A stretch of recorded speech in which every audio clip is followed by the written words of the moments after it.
प्रेमचंद की कहानी मिस पद्मा। कानून में अच्छी सफलता प्राप्त कर लेने के बाद मिस पद्मा को एक नया अनुभव हुआ। वह था जीवन का सूनापन। विवाह को उन्होंने एक अप्राकृतिक बंधन समझा था और निश्चय कर लिया था कि स्वतंत्र रहकर जीवन का उपभोग करूंगी। एमए की डिग्री ली, फिर कानून पास किया और प्रैक्टिस शुरू कर दी। रूपवती थी, युवती थी, मृदुभाषिणी थी और प्रतिभाशालिनी भी थी। मार्ग में कोई बाधा न थी। देखते देखते वह अपने साथी नौजवान मर्द वकीलों को पीछे छोड़कर आगे निकल गई और अब उसकी आमदनी कभी कभी 1000 से भी ऊपर बढ़ जाती। अब उतने परिश्रम और सिर मगजन की आवश्यकता न रही। मुकदमे अधिकतर वही होते थे जिनका उसे पूरा अनुभव हो चुका था। उनके विषय में किसी तरह की तैयारी की उसे ज़रूरत न मालूम होती। अपनी शक्तियों पर कुछ विश्वास भी हो गया था। कानून में कैसे विजय मिला करती है, इसके कुछ लटके भी उसे मालूम हो गए थे। इसलिए उसे अब बहुत अवकाश मिलता था और इसे वह किस्से कहानियाँ पढ़ने, सैर करने, सिनेमा देखने, मिलने मिलाने में खर्च करती थी। जीवन को सुखी बनाने के लिए किसी व्यसन की ज़रूरत को वह खूब समझती थी। उसने फूल और पौधे लगाने का व्यसन पाल लिया। तरह तरह के बीज और पौधे मंगाती और उन्हें उगते, बढ़ते, फूलते, फलते देखकर खुश होती, मगर फिर भी जीवन में सूनेपन का अनुभव होता रहता था। यह बात न थी कि उसे पुरुषों से विरक्त हो, नहीं, उसके प्रेमियों की कमी न थी। अगर उसके पास केवल रूप और यौवन होता तो भी उपासकों का अभाव न रहता, मगर यहाँ तो रूप और यौवन के साथ धन भी था। फिर रसिक वृंद क्यों चूक जाते। पद्मा को विलास से घृणा थी नहीं, घृणा थी पराधीनता से। विवाह को जीवन का व्यवसाय बनाने से। स्वतंत्र रहकर भोग विलास का आनंद उड़ाया जा सकता है तो फिर क्यों न उड़ाया जाए। भोग में उसे कोई नैतिक बाधा न थी। इसे वह केवल देह की एक भूख समझती थी। इस भूख को किसी साफ सुथरी दुकान से भी शांत किया जा सकता है और पद्मा को साफ सुथरी दुकान की हमेशा तलाश रहती थी। ग्राहक दुकान में वही चीज़ लेता है जो उसे पसंद आती है। पद्मा भी वही चीज़ चाहती थी। यों उसके दर्जनों आशिक थे, कई वकील, कई प्रोफेसर, कई जाने वाले, मगर ये सब अय्याश थे, बेफिक्र, केवल भौरों की तरह रस लेकर उड़ जाने वाले। ऐसा एक भी न था जिस पर वह विश्वास कर सकती। अब उसे मालूम हुआ कि उसका मन केवल भोग नहीं चाहता और भी कुछ चाहता है। वह चीज़ क्या थी? पूरा आत्मसमर्पण, और यह उसे न मिलती थी। उसके प्रेमियों में एक मिस्टर प्रसाद था, बड़ा ही रूपवान और धुरंधर विद्वान। एक कॉलेज में प्रोफेसर था। वह भी मुक्त भोग के आदर्श का उपासक था और पद्मा उस पर फिदा थी। चाहती थी उसे बांधकर रखे, संपूर्णतः अपना बना ले, लेकिन प्रसाद चंगुल में न आता था। संध्या हो गई थी। पद्मा सैर करने जा रही थी कि प्रसाद आ गए। सैर करना मुलतवी हो गया। बातचीत में सैर से कहीं ज़्यादा आनंद था और पद्मा आज प्रसाद से कुछ दिल की बात कहने वाली थी। कई दिन के सोच विचार के बाद उसने कह डालने का ही निश्चय किया था। उसने प्रसाद की नशीली आंखों से आंखें मिलाकर कहा, तुम यहीं मेरे बंगले में आकर क्यों नहीं रहते? प्रसाद ने कुटिल विनोद के साथ कहा, नतीजा यह होगा कि 2-4 महीने में यह मुलाकात भी बंद हो जाएगी। मेरी समझ में नहीं आया तुम्हारा आशय क्या है? आशय वही है जो मैं कह रहा हूँ। आखिर क्यों? मैं अपनी स्वतंत्रता न खोना चाहूँगा, तुम अपनी स्वतंत्रता न खोना चाहोगी। तुम्हारे पास तुम्हारे आशिक आएंगे, मुझे जलन होगी। मेरे पास मेरी प्रेमिकाएं आएंगी, तुम्हें जलन होगी। मन मुटाव होगा, फिर वैमनस्य होगा और तुम मुझे घर से निकाल दोगी। घर तुम्हारा है ही, मुझे बुरा लगेगा ही, फिर यह मैत्री कैसे निभेगी? दोनों कई मिनट तक मौन रहे। प्रसाद ने परिस्थिति को इतनी स्पष्ट, बेलाग, लठमार शब्दों में खोलकर रख दिया था कि कुछ कहने की जगह न मिलती थी। आखिर प्रसाद ही को नुक्ता सूझा। बोला, जब तक हम दोनों यह प्रतिज्ञा न कर लें कि आज से मैं तुम्हारा हूँ और तुम मेरी हो, तब तक एक साथ निर्वाह नहीं हो सकता। तुम यह प्रतिज्ञा करोगे? पहले तुम बताओ। मैं करूँगी तो मैं भी करूँगा, मगर इस बात के सिवा मैं और सभी बातों में स्वतंत्र रहूँगी, और मैं इस बात के सिवा हर बात में स्वतंत्र रहूँगा। मंजूर? मंजूर तो कब से? जब से तुम कहो। मैं तो कहती हूँ कल ही से तय। लेकिन अगर तुमने इसके विरुद्ध आचरण किया तो, और तुमने किया तो? तुम मुझे घर से निकाल सकती हो, लेकिन मैं तुम्हें क्या सज़ा दूंगा? तुम मुझे त्याग देना और क्या करोगे? जी नहीं, जब इतने से चित्त को शांति न मिलेगी तब मैं चाहूँगा तुम्हें जलील करना, बल्कि तुम्हारी हत्या करना। तुम बड़े निर्दयी हो प्रसाद। जब तक हम दोनों स्वाधीन हैं हमें किसी को कुछ कहने का हक नहीं, लेकिन एक बार प्रतिज्ञा में बंध जाने के बाद फिर न मैं उसकी अवज्ञा सह सकूँगा न तुम सह सकोगी। तुम्हारे पास दंड का साधन है, मेरे पास नहीं है। कानून मुझे कोई भी अधिकार नहीं देगा। मैं तो केवल अपने पशु बल से प्रतिज्ञा का पालन कराऊंगा, और तुम्हारे इतने नौकरों के सामने मैं अकेला क्या कर सकूंगा? तुम तो चित्र का श्याम पक्ष ही देखते हो। जब मैं तुम्हारी हो रही हूँ तो यह मकान, नौकर चाकर और जायदाद सब कुछ तुम्हारा है। हम तुम दोनों जानते हैं कि ईर्ष्या से ज़्यादा घृणित कोई सामाजिक पाप नहीं है।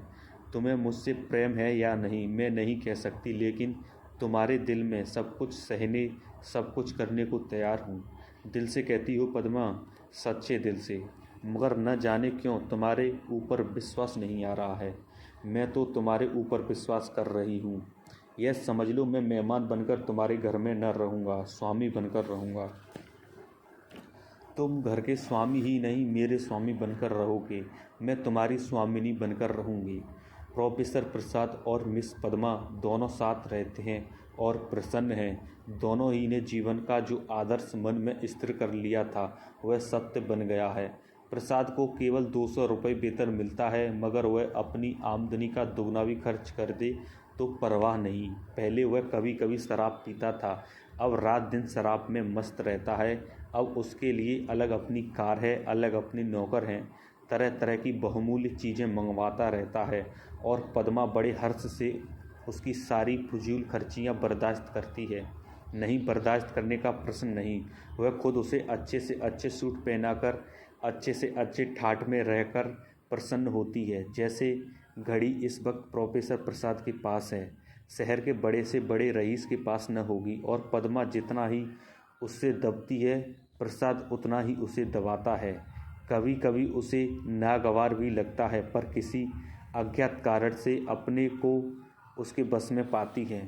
प्रसाद को जरा भी उदास या चिंतित देखकर उसका मन चंचल हो जाता है। उस पर आवाज़ें कसी जाती हैं, फब्तियाँ चुस्त की जाती हैं। जो उसके पुराने प्रेमी थे वह उसे जलाने और कुड़ाने का प्रयास करते हैं, पर वह प्रसाद के पास आते ही सब कुछ भूल जाती है। प्रसाद ने उस पर पूरा आधिपत्य पा लिया है, और उसे इसका ज्ञान पद्मा को उसके बारीक आंखों से पड़ा है, और उसका आसन अच्छी तरह पा गया है। मगर जैसे राजनीति के क्षेत्र में अधिकार दुरुपयोग की ओर जाता है, उसी तरह प्रेम के क्षेत्र में भी वह दुरुपयोग की ओर ही जाता है, और कमज़ोर है उसे तावान देना पड़ता है।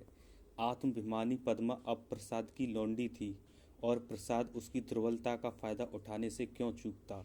उसने कील की पतली नोक चुवा ली थी और बड़ी कुशलता से उत्तरोत्तर उसे अंदर ठोंकता जाता था, यहाँ तक कि उसने रात को देर में आना शुरू कर दिया। पद्मा को अपने साथ न ले जाता, उससे बहाना करता कि मेरे सर में दर्द है, और जब पद्मा घूमने जाती तो अपनी कार निकाल लेता और उड़ जाता। 2 साल गुजर गए थे और पद्मा को गर्व था।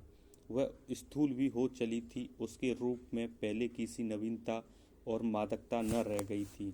वह घर की मुर्गी थी, साग बराबर। एक दिन इसी तरह पद्मा लौटकर आई तो प्रसाद गायब थे। वह झुंझला उठी, इधर उधर का साहस बटोरा। 10 बज गए, 11 बज गए, 12 बज गए। पद्मा उसके इंतजार में बैठी थी। भोजन ठंडा हो गया, नौकर चाकर सो गए। वह बार बार उठती, फाटक पर जाकर नजर दौड़ाती। 12-1 बजे के करीब प्रसाद घर आए। पद्मा ने साहस तो बहुत बटोरा था, पर प्रसाद के सामने जाते ही उसे इतनी कमजोरी मालूम हुई। फिर भी उसने जरा कड़े स्वर में पूछा, आज इतनी रात तक कहाँ थे? कुछ खबर है कितनी रात गई? प्रसाद को वह इस वक्त असुंदरता की मूर्ति सी लगी है। वह एक विद्यालय की छात्रा के साथ सिनेमा देखने गया था। बोला, तुमको आराम से सो जाना चाहिए था। तुम जिस दशा में हो उसमें तुम्हें जहाँ तक हो सके आराम से रहना चाहिए। पद्मा का साहस कुछ प्रबल हुआ। तुमसे मैं जो पूछती हूँ उसका जवाब दो। मुझे जहन्नुम में भेजो तो तुम भी जहन्नुम में जाने दो। तुम मेरे साथ दगा कर रहे हो, यह मैं साफ देख रही हूँ। तुम्हारी आंखों की ज्योति कुछ बढ़ गई होगी। मैं इधर कई दिन से तुम्हारा मिजाज कुछ बदला हुआ देख रही हूँ। मैंने तुम्हारे साथ अपने को बेचा नहीं है। अगर तुम्हारा जी मुझसे भर गया हो तो मैं आज जाने को तैयार हूँ। तुम जाने की धमकी क्यों देते हो? यहाँ तुमने आकर कोई बड़ा त्याग नहीं किया है। मैंने त्याग नहीं किया है, तुम यह कहने का साहस कर रही हो। मैं देखता हूँ तुम्हारा मिजाज बिगड़ रहा है। तुम समझती हो मैंने इसे अपंग कर दिया है, मगर मैं इसी वक्त तुम्हें ठोकर मारने को तैयार हूँ। इसी वक्त पद्मा का साहस जैसे बुझ गया था। प्रसाद अपना ट्रक संभाल रहा था। पद्मा ने दीन भाव से कहा, मैंने तो ऐसी कोई बात नहीं कही जो तुम इतना बिगड़ उठे। मैं तो केवल तुमसे पूछ रही थी कहाँ थे। क्या मुझे इतना भी अधिकार नहीं देना चाहते? मैं कभी तुम्हारी इच्छा के विरुद्ध कोई काम नहीं करती, और तुम मुझे बात बात पर डांटते रहते हो। तुम मुझे जरा भी दया नहीं आती। मुझे तुमसे कुछ भी तो सहानुभूति मिलनी चाहिए। मैं तुम्हारे लिए क्या कुछ करने को तैयार नहीं हूँ, और आज जो मेरी दशा हो गई है तुम मुझसे आंखें फेर लेते हो। उसका कंठ रूंध गया और मेज पर सिर रखकर फूट फूट कर रोने लगी। प्रसाद ने पूरी विजयी पाई। पद्मा के लिए मातृत्व अब बड़ा ही अप्रिय प्रसंग था। उस पर एक चिंता मंडराती रहती। कभी कभी वह वैसे कांप उठती और पछताती। प्रसाद की निरंकुशता दिन दिन बढ़ती जाती थी। क्या करे क्या न करे। गर्व पूरा हो गया था। वह कोर्ट न जाती थी। दिन भर अकेली बैठी रहती। प्रसाद संध्या समय आते, चाय वाय पीकर फिर उड़ जाते, तो 11-12 बजे के पहले न लौटते। वह कहाँ जाते हैं वह यह भी उससे छिपा न था। प्रसाद को जैसे उसकी सूरत से नफरत थी। पूर्ण गर्व, पीला मुख, चिंतित, सशंक, उदास, फिर भी वह प्रसाद को श्रृंगार और आभूषणों से बांधने की चेष्टा से बाज न आती थी। मगर वह जितना ही प्रयास करती उतना ही प्रसाद का मन उसकी ओर से फिरता था। इस अवस्था में श्रृंगार उसे और भद्दा लगता। प्रसव वेदना हो रही थी। प्रसाद का पता नहीं। नर्स मौजूद थी, लेडी डॉक्टर मौजूद थी, मगर प्रसाद का न रहना पद्मा की प्रसव वेदना को और भी दारुण बना रहा था। बालक को गोद देखकर उसका कलेजा फूल उठा, मगर फिर प्रसाद को सामने न पाकर उसने बालक की ओर से मुंह फेर लिया। मीठे फल में जैसे कीड़े पड़ गए हों। 5 दिन सौर गृह में काटने के बाद जैसे पद्मा जेल खाने से निकली, नंगी तलवार बनी हुई माता बनकर वह अपने में एक अद्भुत शक्ति का अनुभव कर रही थी। उसने चपरासी को चेक देकर बैंक भेजा। प्रसव संबंधी कई बिल अदा करने थे। चपरासी खाली हाथ लौट आया। पद्मा ने पूछा, रुपए? बैंक बाबू ने कहा, रुपए सब प्रसाद बाबू निकाल ले गए। पद्मा को गोली लग गई। 20,000 रुपये प्राणों की तरह संचित कर रखे थे इसी शिशु के लिए। हाय! सौर से निकलने पर मालूम हुआ प्रसाद विद्यालय की एक बालिका को लेकर इंग्लैंड की सैर करने चले गए। झल्लाई हुई घर में आई, प्रसाद की तस्वीर उठाकर जमीन पर पटक दी और उसे पैरों से कुचला। उसका जितना सम्मान था उसे जमा कर दिया, सलाई लगा दी और उसके नाम पर थूक दिया। 1 महीना बीत गया था। पद्मा अपने बंगले के फाटक पर शिशु को गोद में लिए खड़ी थी। उसका क्रोध अब शोक में निराशा बन चुका था। बालक पर कभी दया आती, कभी प्यार आता, कभी घृणा आती। उसने सड़क पर देखा, एक यूरोपियन लेडी अपने पति के साथ अपने बालक को बच्चों की गाड़ी में बिठाए लिए चली जा रही थी। उसने हसरत भरी आंखों से उस खुशनसीब जोड़े को देखा और उसकी आंखें सजल हो गईं। समाप्त।